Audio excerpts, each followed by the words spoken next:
Physical properties of non metal जो होते हैं वो लस्ट्रस नहीं होते हैं, ना ही मेलिएबल होते हैं और ना ही डक्टाइल होते हैं। मतलब ना इनसे पतली थिन शीट ऑफ पेपर बनाई जा सकती है और ना ही पतले वायर में इनको टर्न किया जा सकता है। ये टच करने पर सॉफ्ट और डल होते हैं।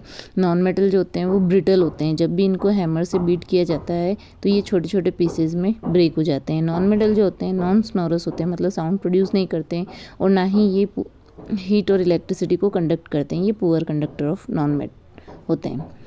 Chemical properties of non metal की अगर हम बात करें तो नॉन मेटल जो होते हैं अगर ऑक्सीजन के साथ में रिएक्ट करते हैं तो नॉन मेटेलिक ऑक्साइड बनाते हैं। नॉन मेटेलिक ऑक्साइड जो होते हैं जनरली नेचर में कैसे होते हैं, एसिडिक होते हैं। जब इनको ब्लू लिटमस पेपर से टेस्ट किया जाता है तो ये रेड में टर्न हो जाते हैं। Sulphur burn in air, it form sulphur oxide gas, it dissolve sulphur dioxide. अगर सल्फर को हम एयर के साथ कंबाइन करते हैं तो सल्फर डाइऑक्साइड गैस बन जाती है और अगर उसको डिजोल्व करते हैं वाटर के साथ में तो सल्फरस एसिड बन जाता है। सम नॉन मेटल जो होते हैं phosphorus react with the air. Phosphorus जो होता है वो एयर के साथ में रिएक्ट कर लेता है, जल्दी से आग पकड़ लेता है, इसीलिए फॉस्फोरस को पानी के अंदर स्टोर करके रखा जाता है। नेक्स्ट हम बात करते हैं use of metals in everyday life. Metals जो होते हैं वो ज्वेलरी बनाने के काम में आते हैं। शीट्स एंड वायर पर्पस के लिए यूज़ किए जाते हैं। इलेक्ट्रिक वायर बनाने के काम में लिए जाते हैं। उसके अलावा मेटल जो होते हैं वो मशीनरी, बर्तन, इंडस्ट्रियल गैजेट, इलेक्ट्रिकल इक्विपमेंट्स बनाने के काम में आते हैं। नॉन मेटल जो है वो हमारी एवरीडे लाइफ में कैसे यूज़ होते हैं तो ऑक्सीजन जो होती है आपको पता है हमारे रेस्पिरेशन में बहुत ज़रूरी होती है। Without oxygen we can't survive, even animals भी सर्वाइव नहीं कर सकते हैं।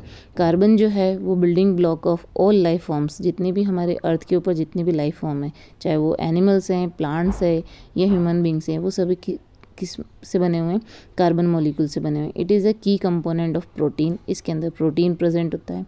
फैट एंड कार्बोहाइड्रेट को बनाने में हेल्प करता है। कार्बन जो है वो प्रोटीन, फैट और कार्बोहाइड्रेट बनाने में हेल्प करता है, which are needed for growth and energy. और आपको पता है कि प्रोटीन, फैट, कार्बोहाइड्रेट जो है वो हमारे लिए बॉडी में एनर्जी बनाने में हेल्प करते हैं। नाइट्रोजन जो है वो भी एक न्यूट्रिएंट पार्ट है प्लांट के लिए। It is used in the manufacture of fertiliser and other chemicals. उसके अलावा नाइट्रोजन का फर्टिलाइज़र और केमिकल्स बनाने में यूज़ किया जाता है। क्लोरीन जो है वो वाटर प्योरिफिकेशन में काम में लिया जाता है, जैसे वाटर पार्क वगैरह में जो पानी होता है स्विमिंग पूल का, उसको क्लीन करने के काम में लिया जाता है। A solution of iodine is used as the antiseptic for wounds. जब कहीं पर चोट लग जाती है या घाव हो जाता है तो वहाँ पर हम आयोडीन सॉल्यूशन यूज़ करते हैं। जैसे आप जानते होंगे आयोडीन और टिंचर का जो मिक्सचर होता है जैसे आप जानते ही होंगे कि आयोडीन जो होता है वो अल्कोहल में जब डिज़ोल्व हो जाता है तो टिंचर बनता है, जिसको हम कहीं पर चोट लग जाती है तो वहाँ पर बैंडेज करने से पहले टिंचर लगाते हैं। एंटीसेप्टिक होता है। अगर आपको ये वीडियो अच्छा लगा please like, share and subscribe. और इसी तरह से हम आगे से चैप्टर जो हैं उनका भी क्विक रिवीजन करेंगे, जिसमें कंप्लीट नोट्स होगा और साथ ही आपका पूरा चैप्टर कवर अप होगा।